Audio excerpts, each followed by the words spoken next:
Alright, well, as you can tell by the name of this video, this is a TwoSun Tuesday, and in case you were worried, yes, this is TwoSun. This is the TS280 382, sorry.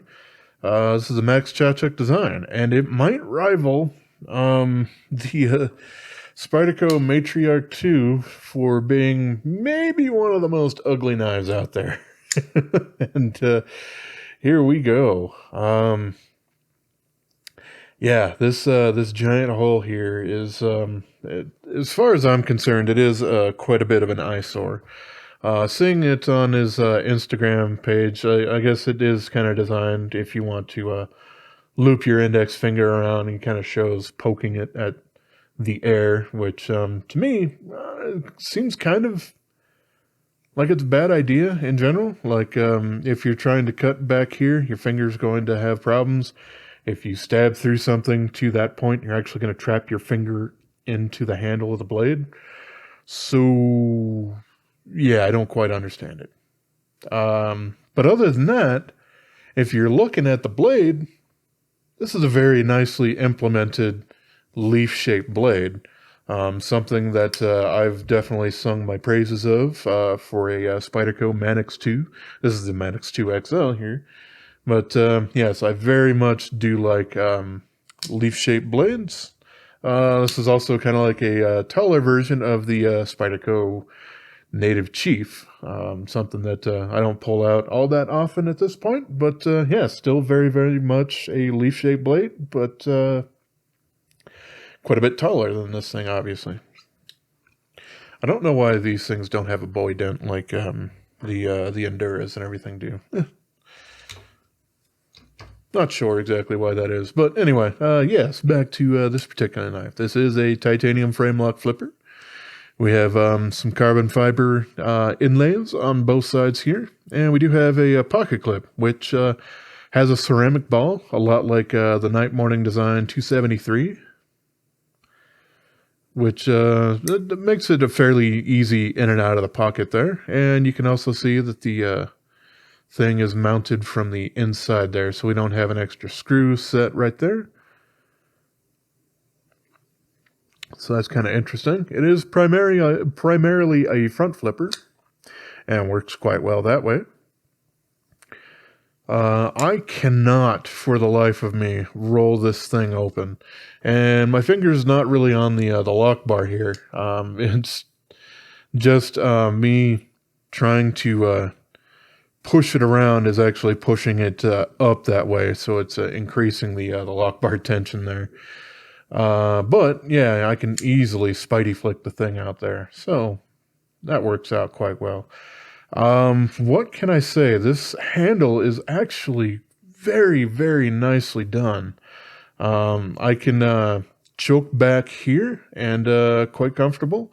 I can get further up. That's nice. And hey, it does have a finger choil here as well. So if you do want to choke up even more, you definitely have that option to go with. We can see this is a nice stonewash finish. We can also probably see I have a couple of really crazy scratches here. That did not come from the factory. That was me being an idiot. Right here on this table, underneath my layers of padding, I just have a veneer shitty computer desk here. But yeah, I kind of had it laid there, and I had accidentally some silicon carbide grit from a rock tumbler or whatever that was actually sitting underneath there from when I was doing one of my own stonewashing videos earlier, and when I slid that across, yeah, just scratched that. It hides it quite a bit because it is nice and stonewashed, but yeah, it's still there. Yeah, there's a really nice good view of it. But oh well. Yeah, we can see it's got Max's logo there, and this is a 14C28 end blade. Quite a large one too, as you saw me kind of pull out the Manix 2 XL and everything like that. I measured it at 3.83 inches, basically from right here to the tip. We have 0.55 of an inch here, so just a little bit, tiny bit thicker than the paramilitary 2, since a lot of people use that as the as the I don't know, the benchmark of how thick a knife is, because these guys are just a hair over 0.5 inches. And, well, you can see it's got a pretty early lockup or detent engagement with it. It does have the detent ramp on there as well. So makes it really nice and easy to go ahead and close that. And it's fun to play around with. Yeah, I really do like a lot of stuff about this thing. It's just this massive jelly bean, or remember that old NES game, A Boy and His Blob? Kind of reminds me of the little alien blob thing from there. But yeah, it's really kind of interesting otherwise. It's, you know, a high saber grind, as you can see here. The grind does basically curve up, and most of it is a flat grind, but does have quite a bit of flat there. Makes it nice and easy for me to actually clamp onto a blade system to sharpen it. Something that I should mention here, this one, like quite a few others that I've gotten recently, was very, very dangerous to the top here. And since the TS213 had gotten me with that same kind of thing recently, when I got this one in, I decided, you know what, I'm going to just take care of it once and for all. This one, I didn't just flatten it out. I did fully recontour the whole blade edge there, so I don't have a little flat portion there. It is nice and curved all the way out. And yes, because of that, this thing is just a little bit thicker behind the edge than it would have otherwise been when it came from the factory. But yeah, it was really high up here in the back. Not the whole way, but definitely that heel was a problem, and I took care of it. I think I'm probably going to start doing that with more of these as they come in. If I find that that's way too high up for my comfort, I'll just go ahead and fix them. It's easy enough for me to just mention that in the review here that, yes, I did modify it. So there's that. Yeah, obviously not a huge amount of work was done on it. And yeah, this does look like a small portion of steel or whatnot, or whatever that. But in general, I mean, unless you're doing something really crazy that a knife shouldn't be doing, like stabbing it in somewhere and then trying to add torque on it, or fishtail it to try to wiggle it out or something like that. This is enough structural integrity for a folding knife blade that it's really not going to cause you any problems at all. Until, I don't know, maybe you've sharpened it 10 or 15 times and it's way up here or something like that. You might need to worry a little bit at that point. But yeah, this thing is surprising with how comfortable that it is in hand. Because kind of looking at it, I don't really think that it looks incredibly ergonomic. But man, yeah, it really fits and locks in there super nice. The pocket clip is fairly thin and actually loops around before the padding on my hand there, and it actually adds like a little bit of a shelf. It doesn't feel like a hot spot, but it's definitely noticeable there, and actually helps it feel a little bit more secure. So that's interesting. But it is quite pointy at the back there, so if you are, well, you'd probably have to have quite large hands like myself to be able to get your index finger in there for the pokey like Max was showing on his Instagram, then yeah, it will poke you in the palm. So this is definitely not one that you really want to have your palm behind if you're trying to stab into material. But yeah, we can also see that yeah, the detent ball is very, very close to that hole there, and exposed while the blade is open. Not exactly my favorite thing, but it's also has that cut out area there. So the blade pin that's internal to this blade does travel out and around, as you can see here. So you will have a little bit more trouble keeping this thing clean, as it will suck up lint and grime and stuff like that, depending on the environment that you keep it in. But So there is something a little bit different about this, but I do want to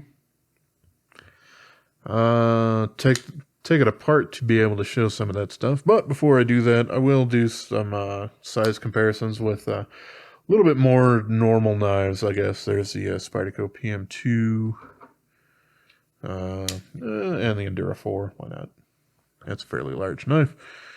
Oh, let's see. And we got the Benchmade 940. Yeah, it looks like a little tiny thing. Almost looks like the 945 compared to this thing here.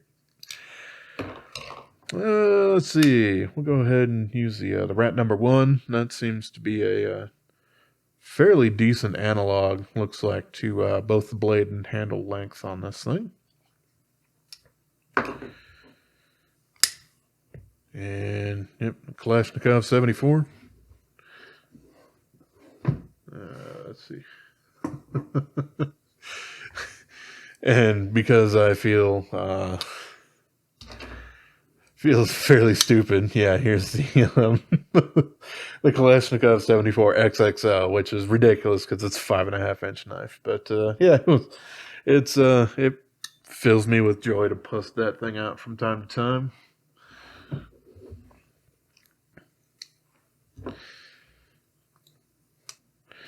So, yes, I shall now disassemble this guy. Oh, yeah, blade stock thickness on this is 3.7 millimeters. So that's fairly average for TwoSun these days. Seems to be their average is right around 3.7 to 3.8. So that's all right. And this is 4.5 ounces, or 128 grams. So not too bad. Obviously, the handle's quite thin, but yeah, the blade is very tall there, but has a hole in it. All right, cool.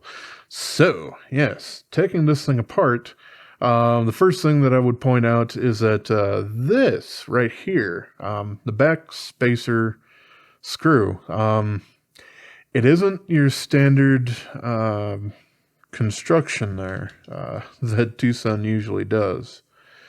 This is, it's going to be tight. There we go. There's a screw on that side. And it's also a screw on this side. So both sides there basically screw into the titanium backspacer. We don't have a Chicago screw for it. Why that's the case? I have absolutely no idea. And I'm not exactly super thrilled with the way that is. And I'll kind of show you a little bit of why once I get just a little deeper in here, which isn't going to take much, but there we go. I had some Loctite in there.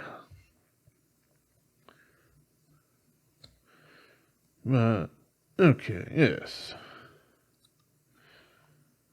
So we can open it up, and we do have a normal sized or 6 millimeter pivot here, which is actually interesting, as it's one of the few from TwoSun and Max Chacha collaborations that use that. Most of his use the smaller 4 millimeter, even something like the 116, which I could probably pull out here.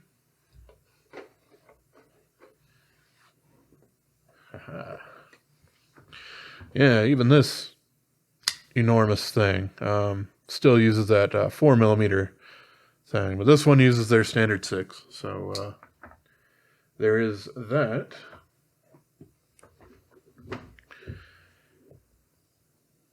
And yep, inside we got the standard ceramic bearings there. Looks like it has a little bit of funky stuff on there. I'm using not that, using the other stuff. KPL heavy usually on the bearing or the detent path.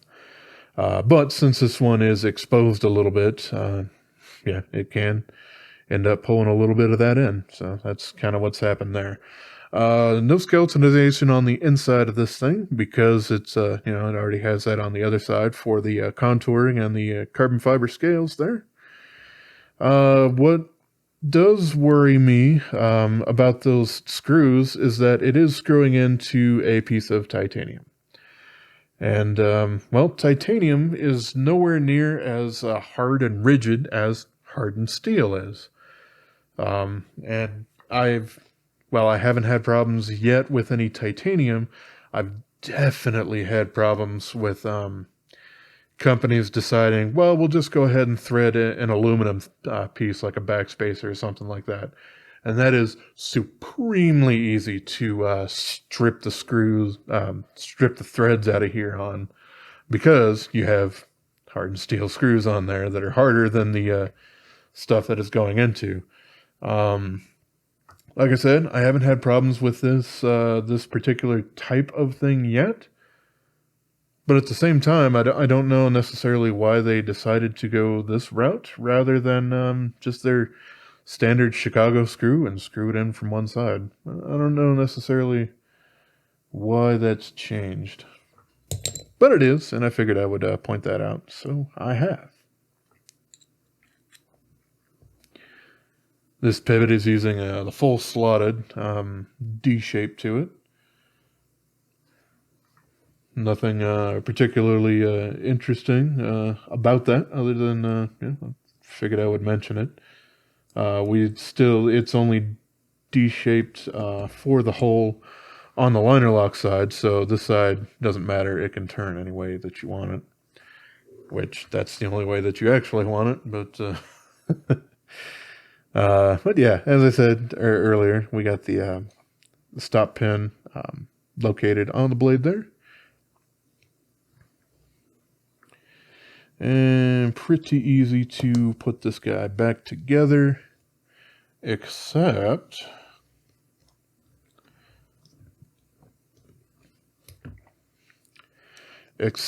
for this piece here.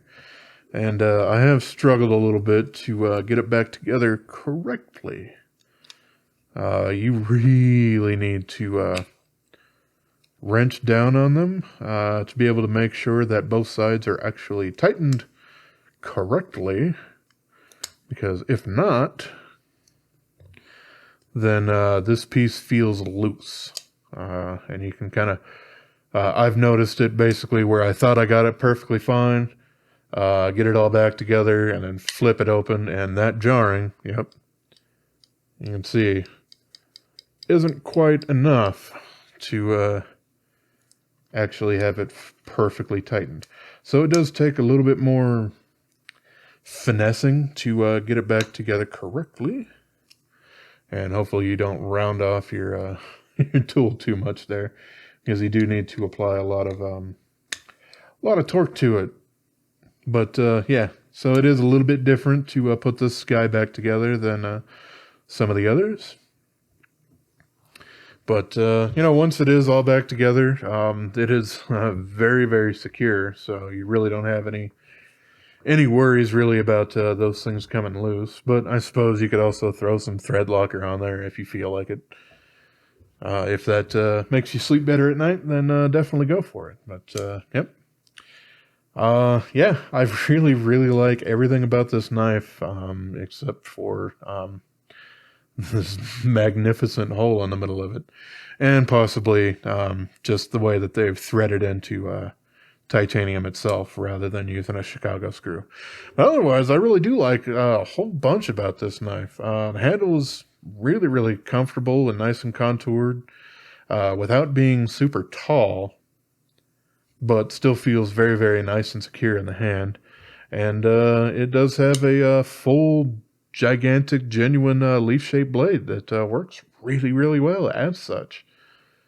So, yeah, there's a lot of good things to say about it. But, it just might be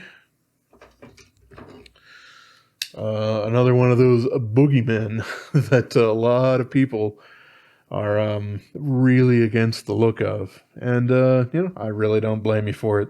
A lot of people say this is an absolutely hideous knife, and I don't particularly find it aesthetically pleasing, but I still like it. But alrighty, well, that's what I have to say here on the TS382 from Max Tkachuk. Pretty neat design, just has a giant gaping maw in the middle of it. Kind of like me. All right. Well, as always, I appreciate y'all for watching, and have yourself a wonderful rest of your day, yo.